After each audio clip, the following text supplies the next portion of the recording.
28 and 56. It says, the tender and delicate woman among you, which would not adventure to set the sole of her foot upon the ground for delicateness and tenderness, her eyes shall be evil towards the husband of her bosom, and towards her son, and towards her daughter. I like to give all glory, honor, and praises to Yahweh Bashem Yahushai. Double honors to the apostle elders, a great millstone who rule well, and salutations to all you brothers out there pushing this word in love, truth, sincerity, and humility. Once again, it's the brother Shotty from the Chicago camp, coming back to you with what I hope was another quick and edifying sit down. And the scripture was inspired by a video on World Star where Eve going in, and it says thoughts. Chick speaks on women that don't let good fathers see their children. And hey, like I said, Eve was on point in this video, and I'm just going to let the whole thing play because she was just on the roll. Let's just play the video. Can you women explain why there's so many good fathers and good men that's on child support, that's going through the system? Why is it that there's so many good fathers that don't have access to their children because you want to be a bitch about things? Because you want to control shit? So the fuck what he didn't want your funky ass? So the fuck what he dogged you out? So the fuck what shit didn't happen the way that you planned? That's life. Oh well, maybe his character might be fucked up. He might need to mature in certain areas.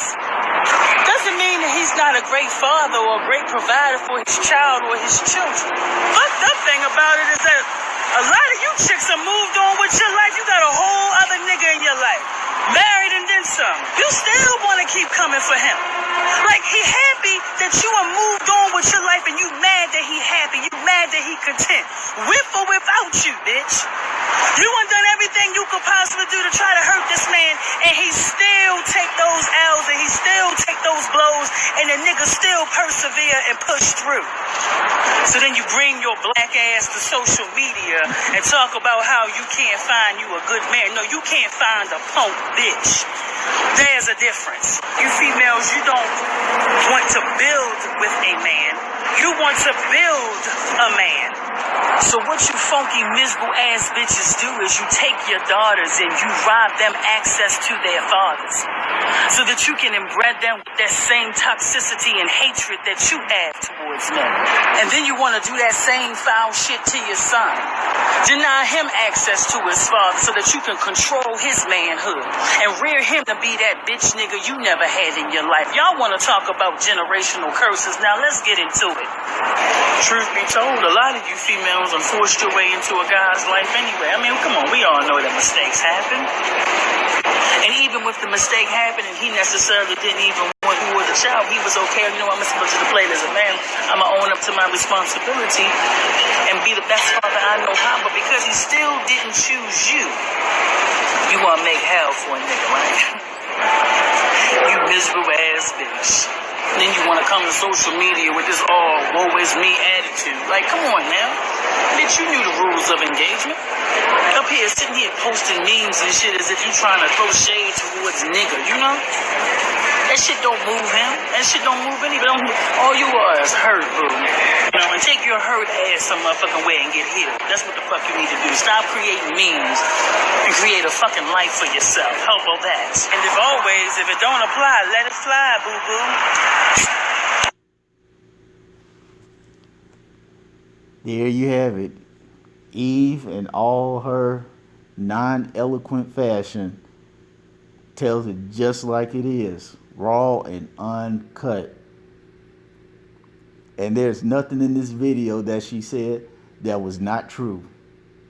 All right?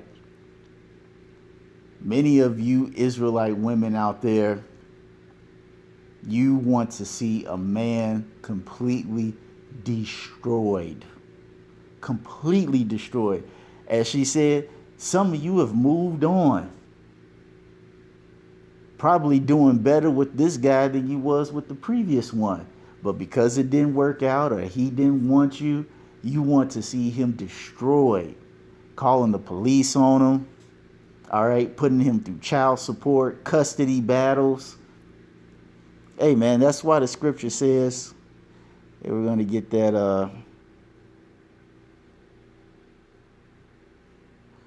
and that's a good one too. I'm going to get that later.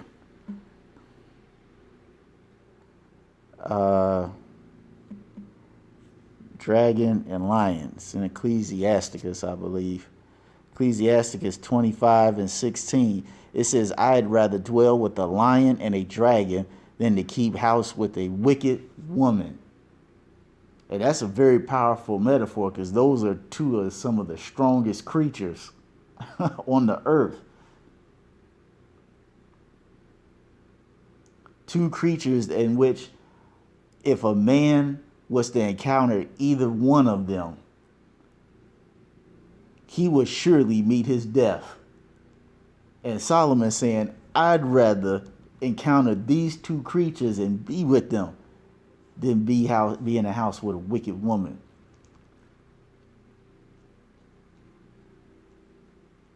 And that's powerful, because when you go down, it says, all wickedness is but little to the wickedness of a woman. Let the portion of a sinner fall upon her. This is true. Because now, since the Israelite woman has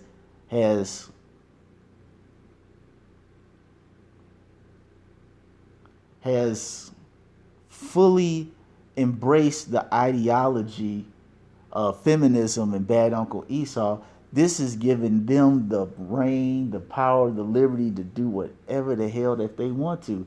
Because what happened was, as the scripture said, I think it was in that Jeremiah, was it 31? 31 and 22.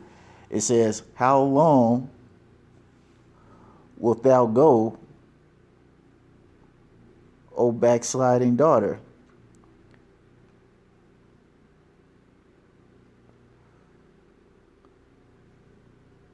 For the Lord hath created a new thing in the earth, a woman shall compass a man. That happened with the whole movement of feminism. All right?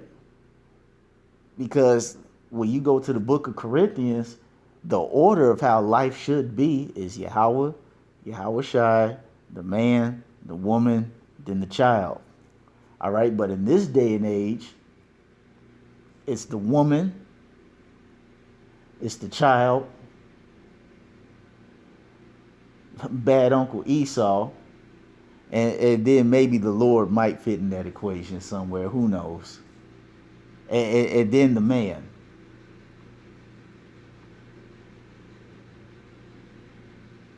And because of that, now these chicks can do whatever they want to when they get mad. They can just say, I don't love you anymore. And the next thing you know, all right, she got half. She got the house. All right, she get child support. She get alimony. She gets your pension. She gets the child.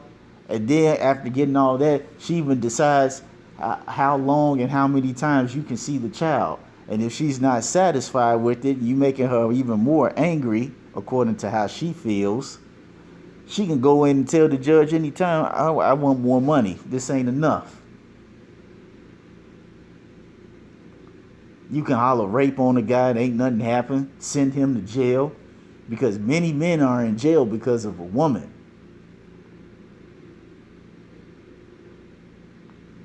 See, you ladies don't realize, I can't even say ladies, because when it pertains to this situation, all right, many of you Israelite women are just flat out wicked and skeezers.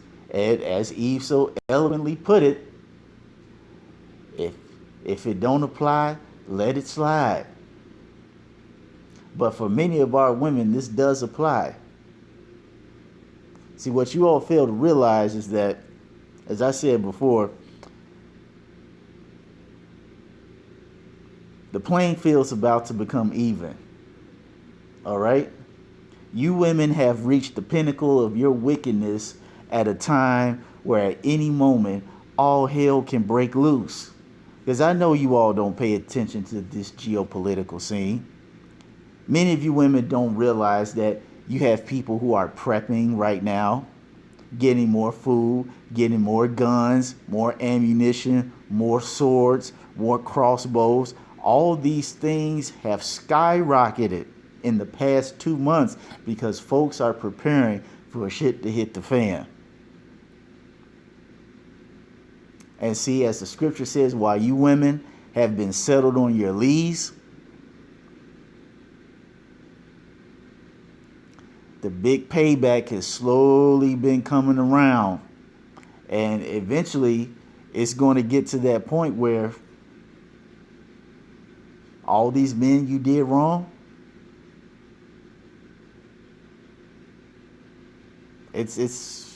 there'll be no begging, there'll be no pleading, there'll be no gift that you could give, there'll be nothing that you could say that'll be able to appease them. Because while you had the time to get right,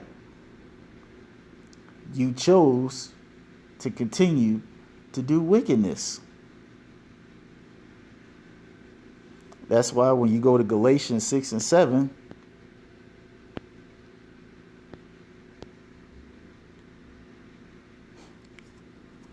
it says, be not deceived. God is not mocked, for whatsoever a man soweth, that shall he also reap. Now, don't get simple. It means by man as in mankind, man and women. All right? So whatever you women have sown, that's what's going to happen. So all the time she put a guy on child support, called the police on him, denied him access to his child, ruined his rep, got him fired, so on and so forth. All this wickedness that you have sown is going to come back around, and it's going to bite you in the behind. Because the scripture clearly says in that day, and we go to Isaiah 4:1, it talks about how in that day 7 women shall take hold of one man, saying, we will eat our own bread and wear our own apparel, only let us be called by thy name to take away our reproach. Meaning there's going to be a day that's going to be so horrible, so violent, that a woman will be begging for a man of the Lord to take her and come save her. But you know what? When that day comes, that won't be for you. Because just as you showed no mercy is going to be shown to you. Because when you try to get with a man, whether it's a man in general or a man of the Lord, the Lord's going to put a high spirit of discernment on that man to realize, no, you was wicked. And he's not going to deal with you.